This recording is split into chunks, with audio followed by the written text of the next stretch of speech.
Nós hoje vamos fazer uma reflexão acerca dessa parábola.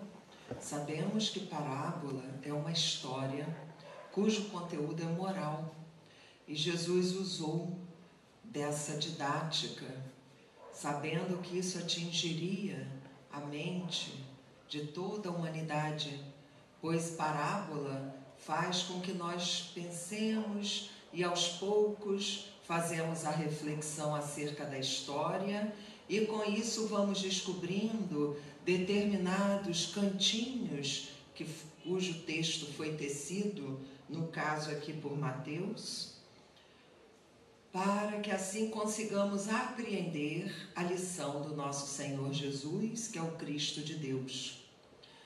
Talento era uma moeda na época e tinha um determinado valor, bom valor por sinal.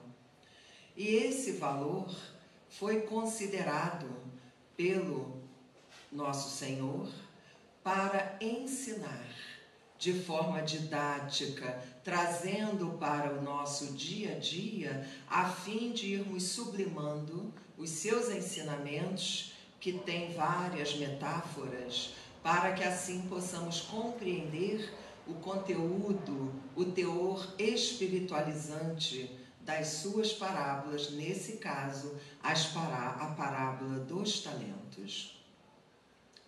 Ele começa assim: o Senhor com S maiúsculo, logo, ele se refere a Deus.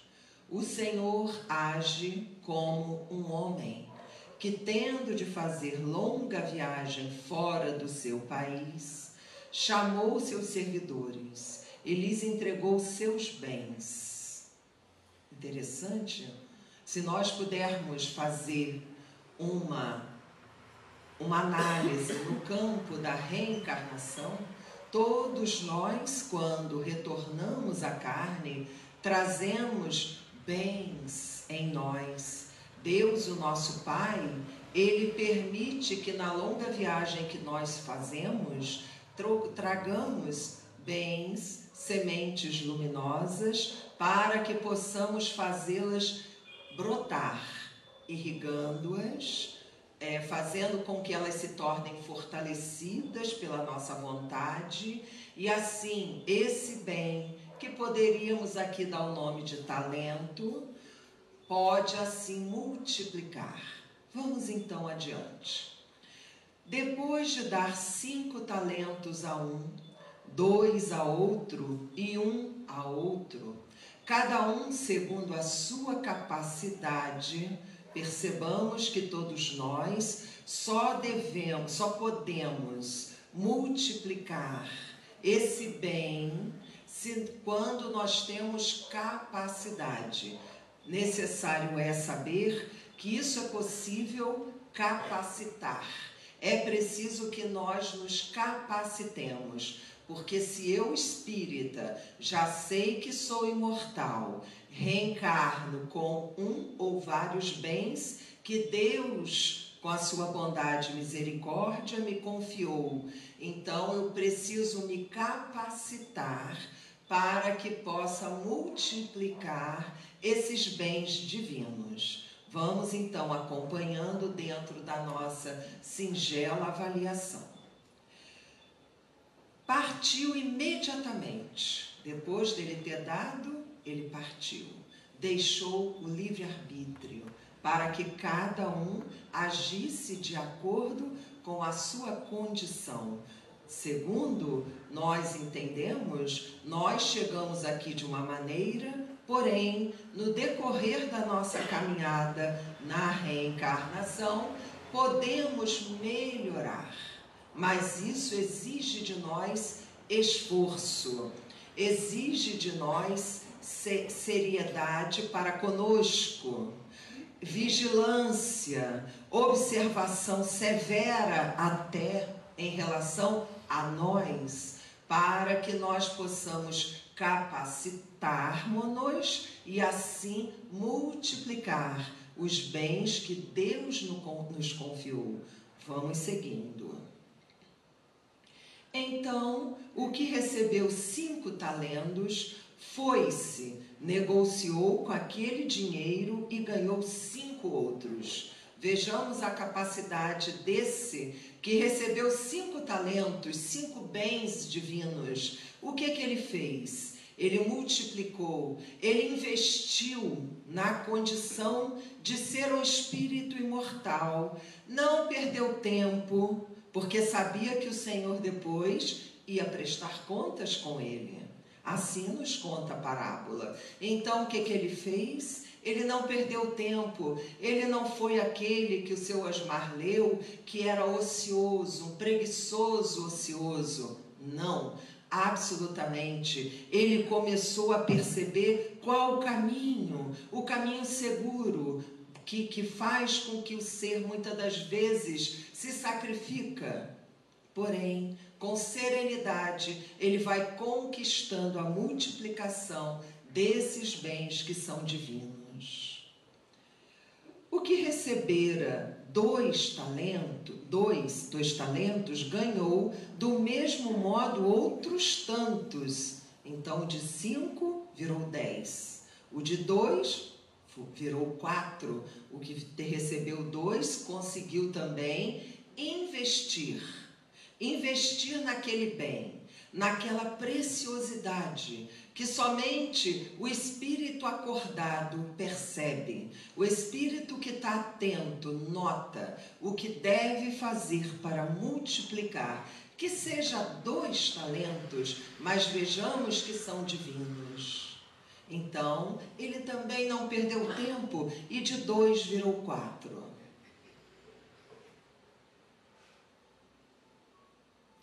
Mas o que apenas recebera 1, cavou um buraco na terra e aí escondeu o dinheiro de seu amo. Muitas das vezes nós retornamos à experiência física com dificuldades, mas temos algo em nós que Deus nos oferta. Nós temos o corpo saudável, nós temos a inteligência, nós temos o tirocínio. Então nós podemos ter isso tudo a nosso favor, favorecendo também esse investimento que deve ser realizado, lembrando que fora da caridade não há salvação. Mas salvar de quê? Já pensemos nisso? Se eu recebo um talento e eu devo multiplicar esse talento, certamente eu vou me salvar da pobreza moral que ainda trago em mim. Então é preciso que eu esteja muito atenta, muito atento, para não perder tempo. Segundo o nosso amado Francisco Cândido Xavier, ele disse uma vez que espíritos que estão num campo vibratório do plano espiritual, apresentando uma grande tristeza, confessou para ele que eles estavam assim pela perda de tempo. Eles afirmaram que perderam tempo. Então, é importante que nós saibamos disso, porque o tempo, ele é como uma linha que nós estamos percorrendo, e é preciso que nós aproveitemos o tempo que é de Deus a nosso favor e a favor de toda a humanidade, porque nós fazemos parte dessa grande orquestra que é a humanidade, e nós temos aí um instrumento a tocar. Passado longo tempo, o amo daqueles servidores voltou e o chamou a contas. A conta sempre chega para todos nós. Veio que recebera 5 talentos. Ele apresentou outros 5, dizendo: Senhor, entregaste-me 5 talentos. Aqui estão, além desses, mais 5 que ganhei. Vejamos, que interessante. Ele ali, seguro de si, feliz porque ele conseguiu fazer com que esses talentos, esses bens divinos, gerassem frutos. Então ele se apresentou com essa alegria. E o que o amo respondeu? Servidor bom e fiel. Pois que foste fiel em pouca coisa, confiar-te-ei muitas coisas. Compartilha da alegria do seu Senhor.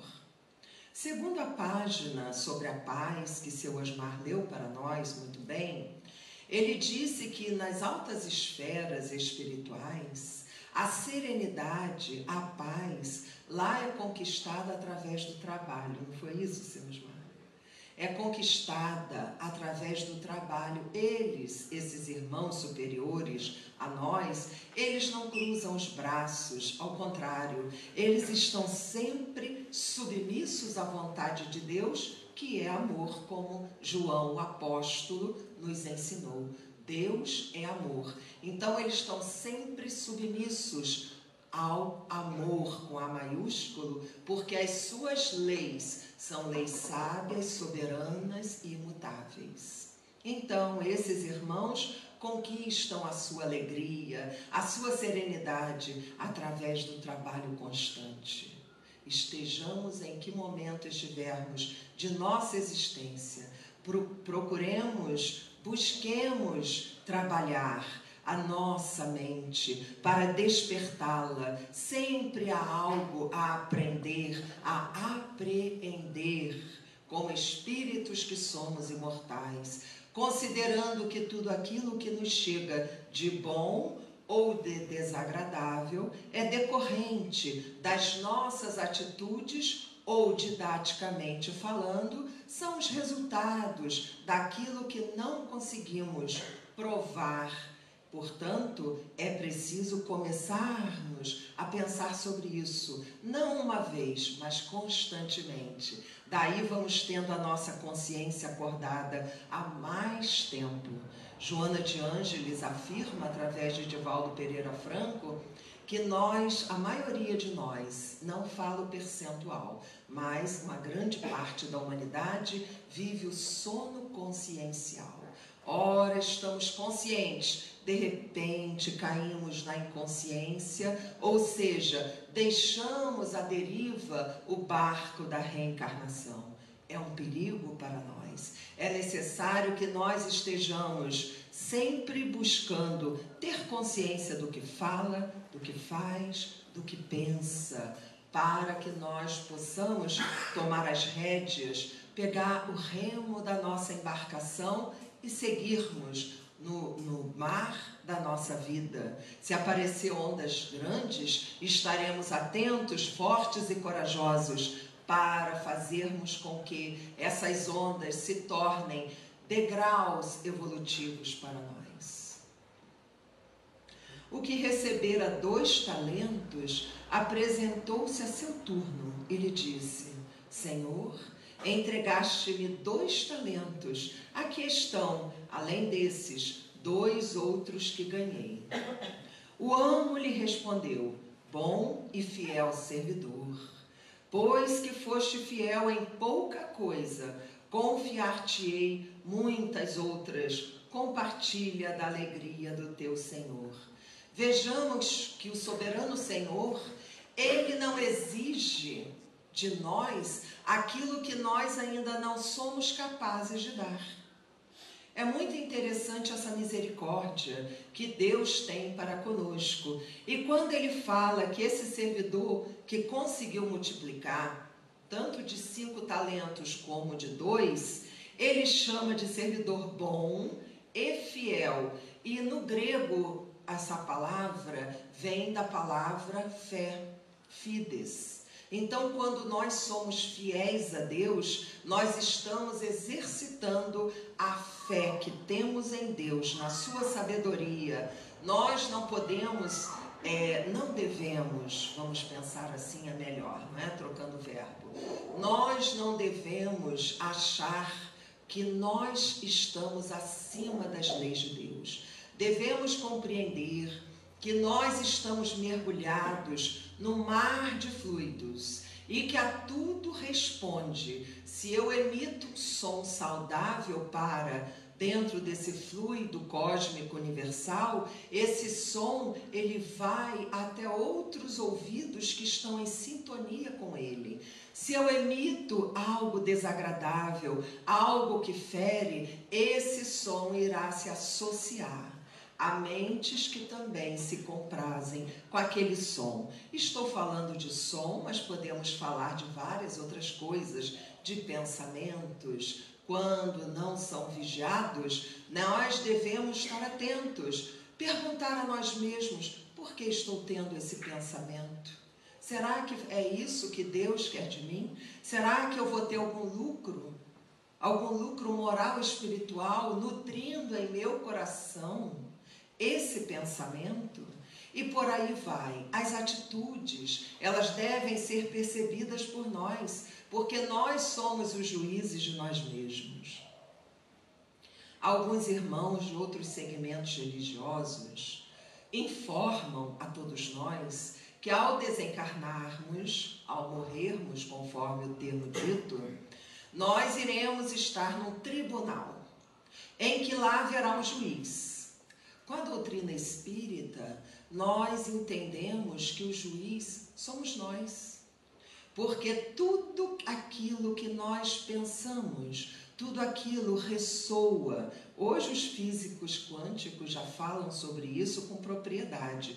Eu não vou ousar falar de algo que não tenho conhecimento profundo, mas já li algo a respeito. Então, tudo que nós fazemos há uma ressonância. Segundo um médico, e que também é físico quântico, ele fala que o dia que o ser humano souber da força, do poder dessa ressonância, nós estaremos muito atentos a tudo aquilo que pensarmos, a tudo aquilo que proferirmos e a tudo aquilo que fizermos. Então, assim também André Luiz, o espírito bondoso que ditou tantos livros para nós através das mãos seguras e também divinas de Francisco Cândido Xavier, ele também fala isso, que é preciso que nós estejamos atentos, porque ainda o homem não descobriu o poder do pensamento. Então nós começamos a ver pontos de contato, começamos a perceber pontos de contatos em vários tipos de falas, do físico quântico, do médico, do André Luiz, que é espírito, da doutrina espírita, que está inserida nessa questão toda, porque André Luiz é espírito, dentro desse grande rol de espíritos amigos da humanidade que nos trazem essas notícias, e nós começamos então a perceber a importância que há de estarmos atentos aos bens, aos talentos que Deus depositou e falou: vai, meu filho, e multiplique esses talentos. O que recebera, veio em seguida o que recebeu apenas um talento. E disse: Senhor, sei que és homem severo, que ceifas onde não semeaste e colhes de onde nada puseste. Percebendo aí o poder soberano de Deus. Por isso, como te temia, percebamos aí o medo, né? Escondi o teu talento na terra. Aqui o tens. Restitua o que te pertence. Percebamos, vamos dar uma pausa, que o medo é muito sério na nossa vida. O medo faz com que nós não saiamos de casa. O medo faz com que nós enfraqueçamos. O medo que vira pânico, que é decorrente da depressão, segundo eu já ouvi psiquiatras falando. É importante que nós possamos racionalizar. Tenho medo? Por quê? Por que eu tenho medo disso ou daquilo? Quando eu era criança, desculpa, vou falar um pouquinho aqui da minha infância, eu não queria o escuro. Eu dormia no meu quartinho, era menina, e papai então desligava a luz. E eu falava, não, papai, não, liga a luz, eu não quero a luz apagada. Mas depois eu até prolongo um pouquinho sobre isso. E ele acendia a luz e ele falava, tá tudo no lugar? Aí eu olhava o guarda-roupa, naquela época tinha penteadeira, né? Eu olhava a penteadeira, olhava o bonequinho e falava, não, tá tudo no lugar, então eu vou desligar a luz. E essa racionalidade que ele permitiu fazer comigo me dava segurança e eu então dormia. Embora eu ouvindo a dona Maíse Braga da Comunhão Espírita, ela falou que algumas crianças são médiums. Elas já apresentam a mediunidade ostensiva. Desde pequenininhas, principalmente até os 7 anos, a maioria de nós já apresenta, mas tem aqueles que são ainda mais claros, mais ostensivos.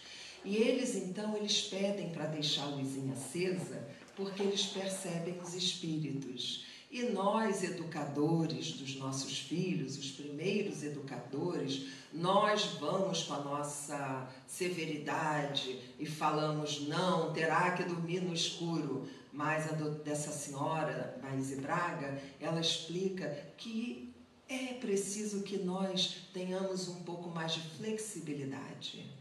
Compre uma luzinha azul ou verdinha, a cor que quiser, ou mesmo amarelinha, e coloca aceso, ou deixa o corredor aceso, porque muitas das vezes aquilo tranquiliza a criança, e ela então ela vai amadurecendo para poder se entregar ao sono sadio, que é importante. Então nós também devemos ter essa cautela. Não foi o meu caso, meu pai fez isso, deu certo, mas é preciso, para quem tem contato com as crianças, não pensem que todas as crianças são iguais, né? Tem crianças que apresentam determinadas particularidades e nós devemos estar atentos e usar da simplicidade do amor, que o amor é simples, para ajudá-las. Então esse irmão que enterrou um único talento por medo, porque o medo ele paralisa, ele entregou o mesmo talento ao Senhor, ao amo.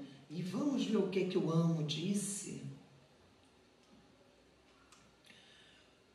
Servidor mau e preguiçoso, se sabias que ceifo onde não semeei e que colho onde nada pus, devias pôr o meu dinheiro nas mãos dos banqueiros, a fim de que, regressando, eu retirasse com juros o que me pertence.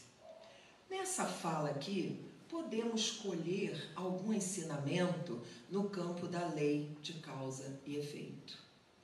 Então ele aqui fala que ele ceifa onde não semeei e colhe onde nada pus. Então o que aqui passa para nós? Que Deus é soberano. Deus tem essa condição. Ele, porque Ele é o Criador, Ele é o incriado, Ele não foi criado. Ele sempre existiu. Eu estava ouvindo agora há pouco um físico chamado Carlos, ele tem um vídeo, um programa no YouTube, e ele fala uma coisa que me deixou assim, eu falei, então quer dizer que a física está respondendo à sua incapacidade de compreender certas coisas do universo. Ele falou o seguinte, que a física, ela fala que teve o Big Bang, né? Todos nós já ouvimos falar, que foi quando o universo foi criado. Não é assim, mais ou menos, que a gente entende? E aí perguntaram a ele, mas e antes disso? O que tinha antes? Aí ele assumiu a sua falha humana, que é natural. E foi muito humilde, porque ele falou assim, nenhum de nós físicos sabemos responder essa questão. Nós não sabemos, porque não há resposta, por enquanto, para isso. Então, nós percebemos que Deus, Ele semeia onde não, porque Ele é Deus, Ele é soberano. Ele não está dentro das suas leis, Ele criou as leis. Nós estamos inseridos. É preciso que nós entendamos isso, porque Ele é soberano Senhor. Ele criou os universos. E nós, então, somos suas criaturas, cujas sementes divinas estão em nós. Jesus falou: vós sois deuses, poderás fazer o que eu faço e muito mais, dando-nos a entender que é preciso que nós trabalhemos a nossa intimidade, para que nós um dia possamos nos aproximar da esfera do Cristo. Isso irá acontecer fatalmente daqui a muitas eras, mas não importa o tempo, o que importa é o esforço, porque o esforço que fazemos hoje, por menor que seja, já multiplica aquele bem, aquele talento que Deus nos deu. Deixa eu ver aqui. Então o Senhor continuou: tirem-lhe, pois, o talento que está com ele e deem-no ao que tem 10 talentos. Porquanto dar-se-á a todos os que já têm, e esses ficarão acumulados de bens. Quanto àquele que nada tem, tirar-se-lhe-á mesmo o que pareça ter, e seja esse servidor inútil lançado nas trevas exteriores, onde haverá prantos e ranger de dentes. Mateus capítulo 25, versículos 14 a 30. Forte palavras, são fortes as suas palavras nessa parábola, mas nós entendemos que se nós valorizarmos o conhecimento da doutrina espírita e tê-la como um talento,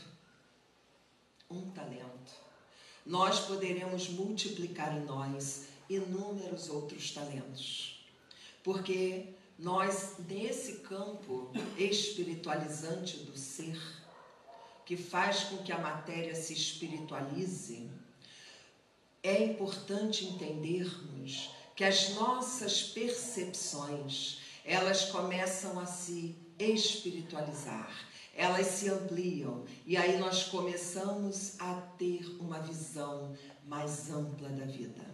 E com isso nos favorece, porque nós começamos a evitar determinadas situações que nos convidam a sermos aquilo que já fomos no passado, porque é muito comum nós repetirmos aquilo que um dia fizemos e nos comprometemos com a lei de Deus. Então é muito comum nós ficarmos repetindo, e quando nós voltamos para a erraticidade é o plano espiritual. Aquele que está na erraticidade é aquele que ainda precisa reencarnar. Então ele vai, ele é errante, aí ele volta e ele está na erraticidade. Só deixa de retornar à reencarnação quando ele consegue vencer-se, quando ele consegue purificar-se. E isso depende dele multiplicar esses talentos.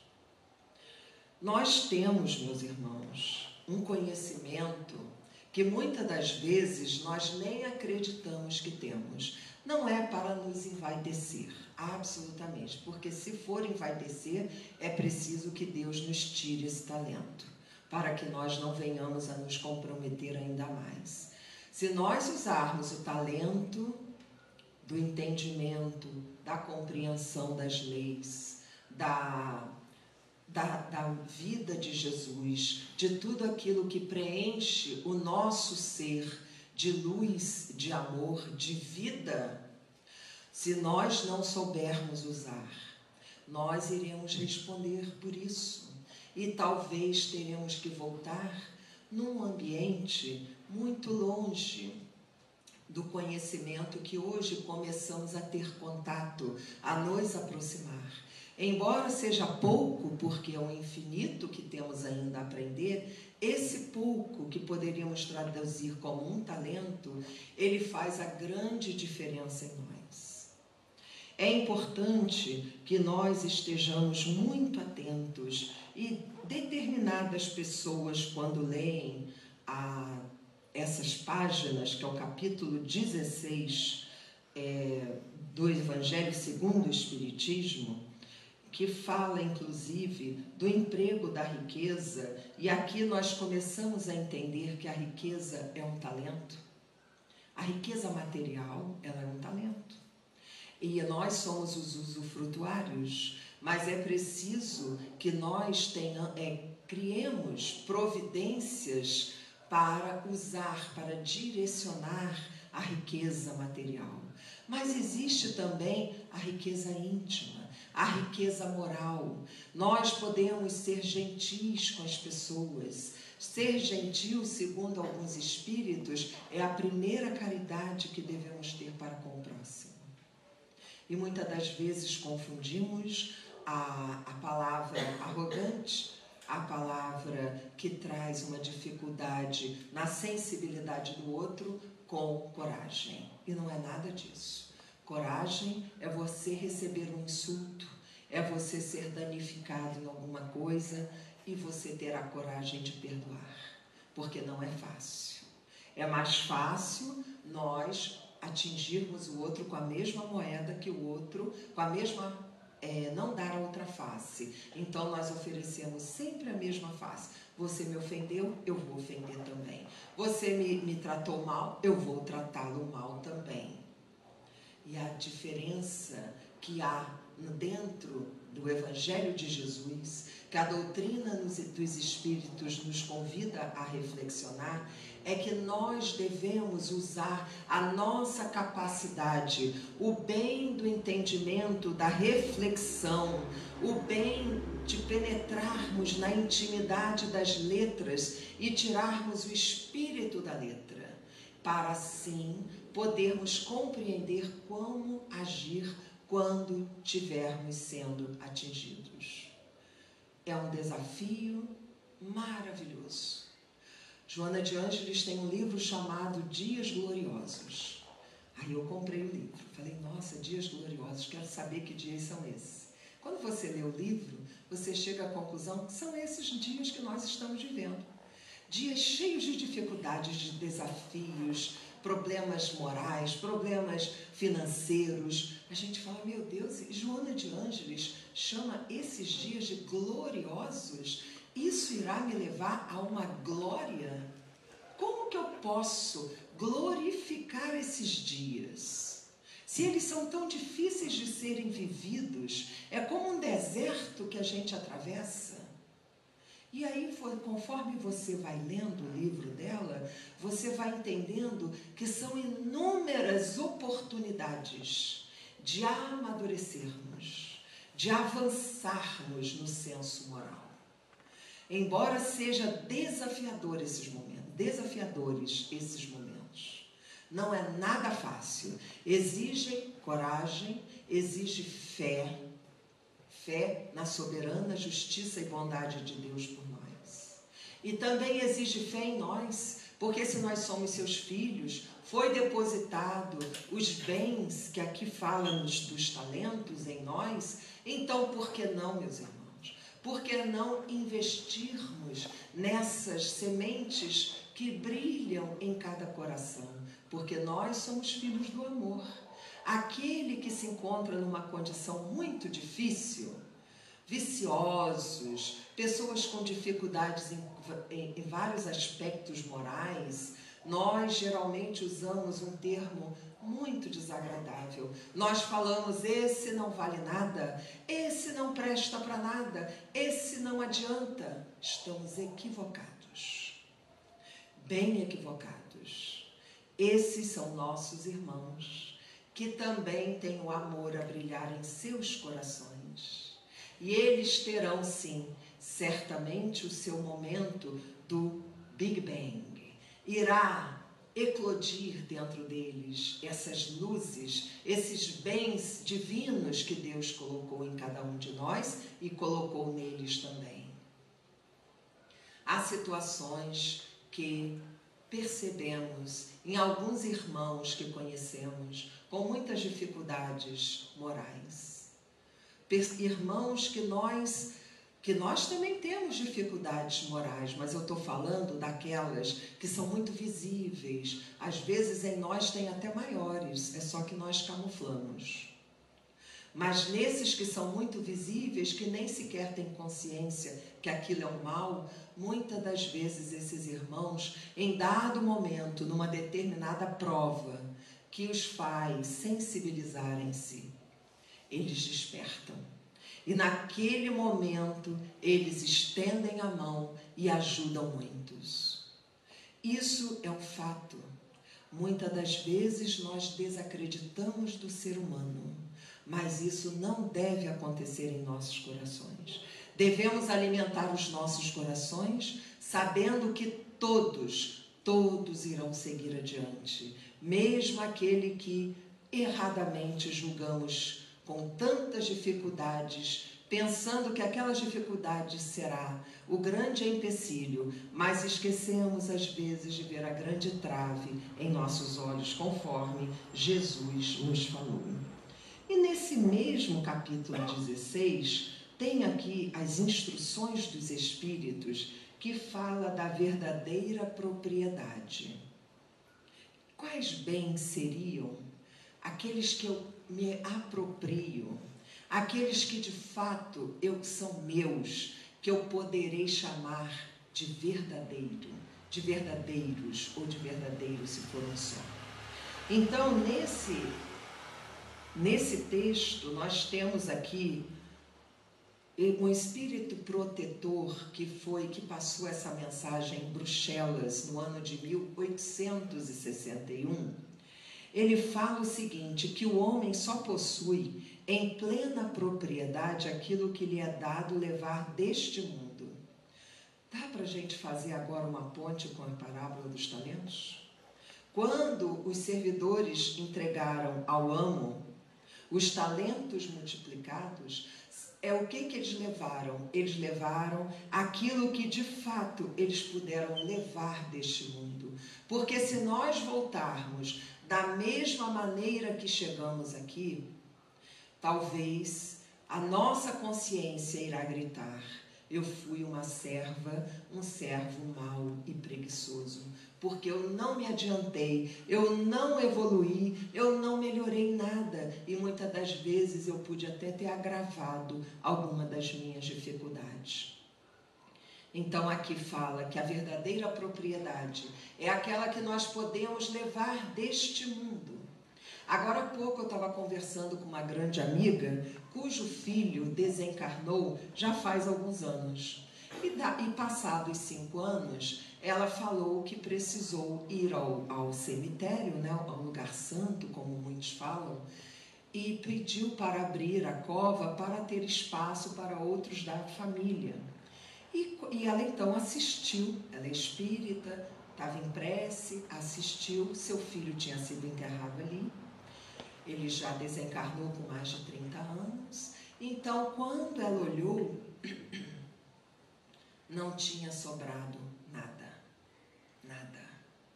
Ela falou que a madeira não existia mais, a alça do caixão, nada do seu organismo, que aqui ela teve o contato desde que nasceu, nada existia.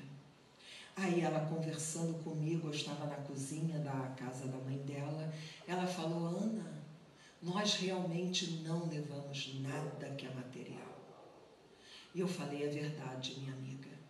Realmente a verdadeira propriedade não é nada que satisfaz ao corpo físico, não é nada que seja do corpo físico, é algo que é invisível aos olhos, porque esse sim é essencial. Segundo Exupéry, que fez O Pequeno Príncipe, ele também tem essa fala.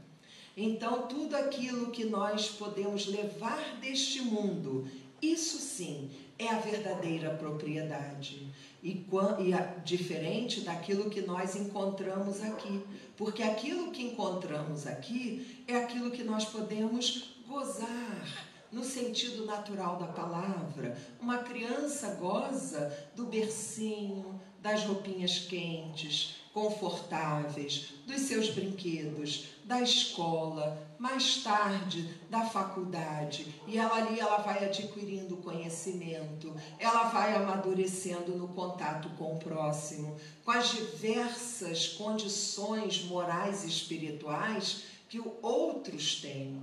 O campo físico, que é esse que estamos, é uma escola extraordinária, porque aqui nós lidamos com vários tipos de pensamentos, de raciocínios, de análises, e nós pensamos assim: puxa, mas eu penso tão diferente dela, eu ajo tão diferente dele. Mas isso é que é interessante, porque é justamente nesse contato que não faz com que nós vejamos a igualdade no sentido de atitudes, de pensamentos e palavras, é que faz com que nós nos vejamos. Como eu ajo diante disso? É aí que eu descubro quem eu sou.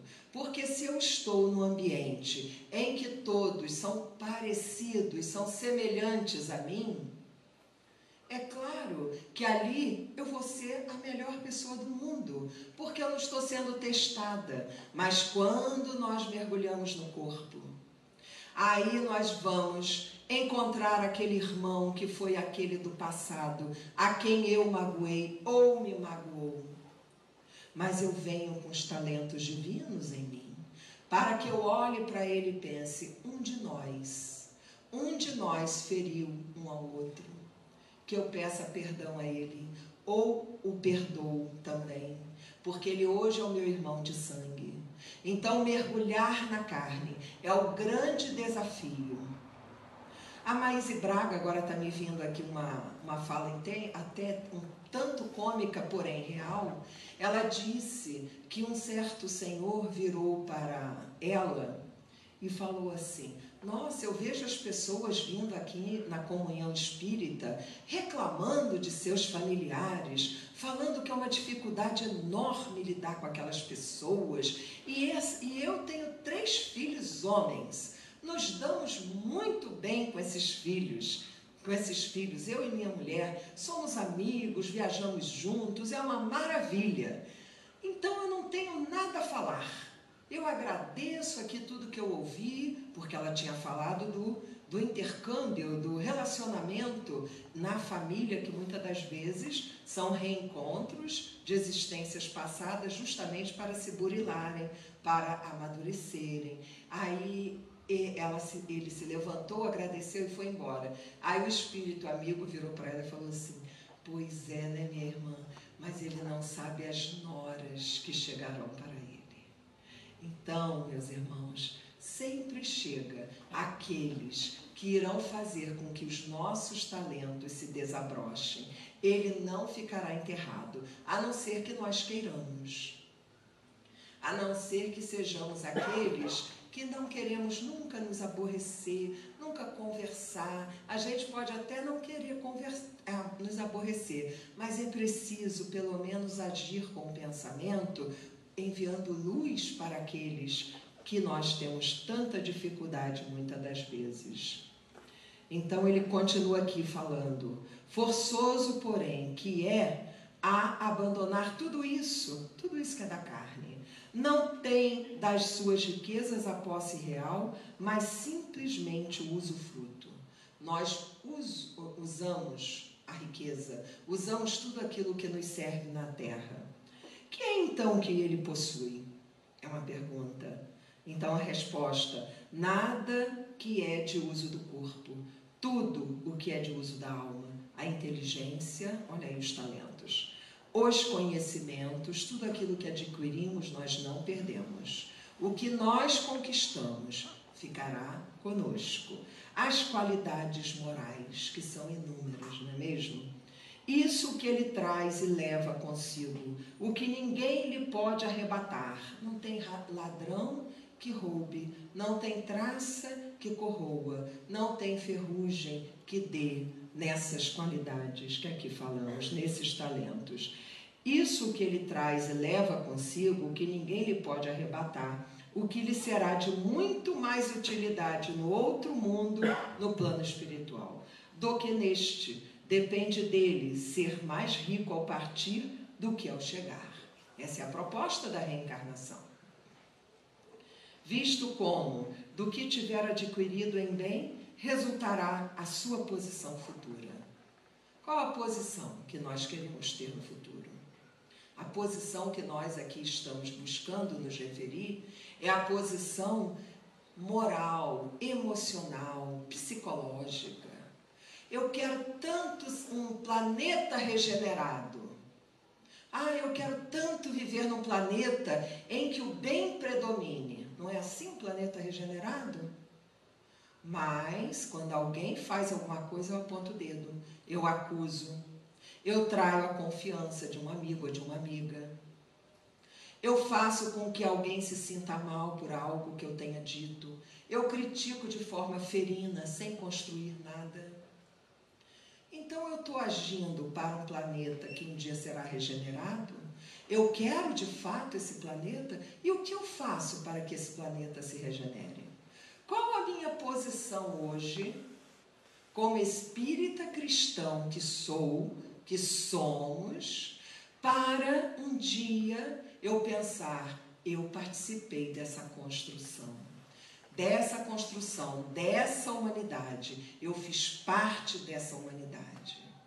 Então tem essa pergunta que nós devemos nos fazer. O que eu estou contribuindo? O que eu estou fazendo para me educar quanto espírito imortal? Que talento eu estou buscando multiplicar em mim? Será que eu estou educando a mim mesmo diante de uma viciação que eu sempre tive, mas que hoje eu percebo que ela me atrapalha, que ela me entrava o progresso? Ou será que eu estou deixando isso para lá porque penso que isso não vai trazer dano, já sabendo que vai trazer dano? Então é preciso investir em nós. Sabemos que não é fácil, mas sempre possível, porque Jesus falou que venceu o mundo e nós também assim podemos vencer. Então é preciso voltar melhor do que chegamos. Quando alguém vai a um país distante, constitui a sua bagagem de objetos utilizáveis nesse país. Nada mais lógico, não é? Não se preocupa com que ali lhe seriam inúteis. Procedei do mesmo modo com relação à vida futura. Ele nos informa, nos chama. Aprisionai-vos de tudo o de que lá vos possais servir. O país distante, meus irmãos, é a vida futura, é o plano espiritual. Nós todos temos a certeza, embora muitos de nós não pensemos, nem gostamos de pensar sobre isso. Mas é normal um dia nós deixarmos o corpo físico e retornarmos ao plano magneticamente para o qual somos atraídos devido à nossa condição moral e intelectual. Principalmente a moral, que é a senha. É a senha que abre a porta do lugar que devemos habitar. Então nós devemos considerar o que esse espírito protetor nos disse. O que nós estamos, quais as providências que estamos nós buscando tomar em relação a essa vida que continua, mas não mais no corpo de carne. Se eu sei que lá eu não poderei levar nada que aqui eu consigo através do meu dinheiro, através da minha ganância, então para que investir tanto nisso? Sim, devo investir no meu conhecimento? Claro que sim, mas devo sempre lembrar do meu próximo, devo sempre pensar, o que posso eu fazer para ser útil também àquele que passa por tantas necessidades? Ao viajante que chega ao albergue, bom alojamento é dado se o pode pagar. Que talento levarei eu para pagar um bom albergue? Será que eu já consegui? Essa é uma pergunta particular para cada um de nós, que deve fazer de si para si mesmo. Será que eu estou desenvolvendo em mim a capacidade de ter a bondade ao próximo? De olhar para o outro e perceber que ele também é humano, que ele também sente dor moral, dor física? Eu achei interessante a fala do Papa, que desencarnou agora há pouco tempo, o Papa Francisco.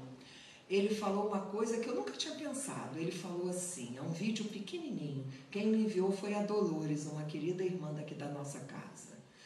O Papa passou um vídeo, fez um vídeo pequenininho e ele enviava, né, esse vídeo.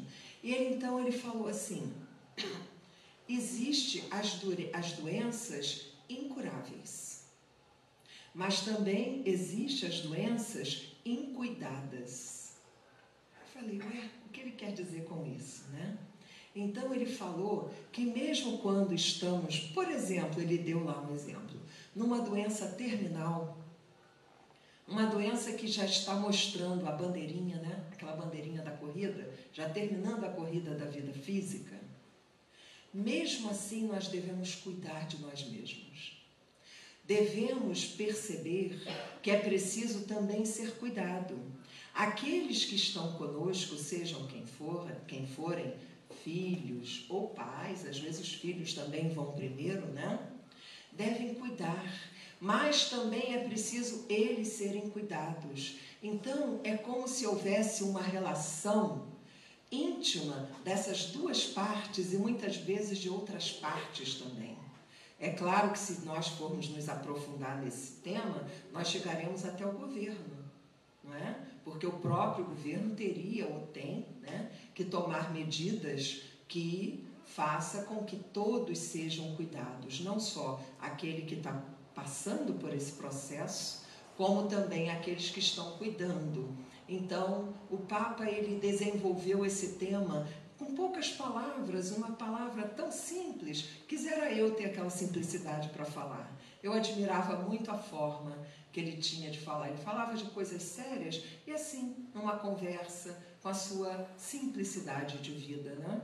E aí eu fiquei pensando, é verdade, quantos já conhecemos que passam por doenças tão difíceis e ali está aquela pessoa cuidando com muitas dificuldades, mas a gente esquece que é terminal, é uma doença incurável, mas será que está sendo cuidado esse ser que habita aquele corpo? Será que nós podemos pegar na mão dessa pessoa e falar, vai passar? Esse sofrimento tem validade, vai acabar um dia, não se preocupe e você continuará agindo, pensando, renovando-se, amando. E olhar para aquele que cuida também com carinho, com respeito, dando força, coragem, também falando como Maria de Nazaré, informa toda a humanidade que tudo passa. Então nós devemos ser esses portadores, devemos buscar pelo menos ser esses portadores da boa palavra, do bom pensamento, pensamento que vai através desse fluido cósmico universal que a doutrina espírita nos ensina para tocar os corações daqueles mais necessitados, pois os bons espíritos aproveitam os fluidos que geramos nos nossos sentimentos, pensamentos, para aliviar muitas vezes dores de outros irmãos. Muitos convivem conosco, outros não, outros estão distantes, necessitados dos fluidos medicamentosos que nós poderemos produzir. Então, e nós recebemos também, de muita misericórdia de Deus, fluidos medicamentosos, terapêuticos que nos aliviam, preocupações. Às vezes estamos com uma preocupação terrível. Vamos dormir, fazemos uma prece, conversamos com Deus, falamos para Ele da nossa dor e pedimos humildemente para que Ele console o nosso coração. E muitas vezes nós acordamos como se aquele problema fosse de menor importância. Que recurso maravilhoso, que recurso luminoso tem o fluido que vem dos bons corações. Então que nós possamos multiplicar os bons talentos, que seja umzinho, mas que vire 2, se for 2, que vire 4 e assim sucessivamente. Que nós possamos, meus irmãos, fazer uma reflexão sempre acerca dos ensinamentos de Jesus. Muita paz a todos.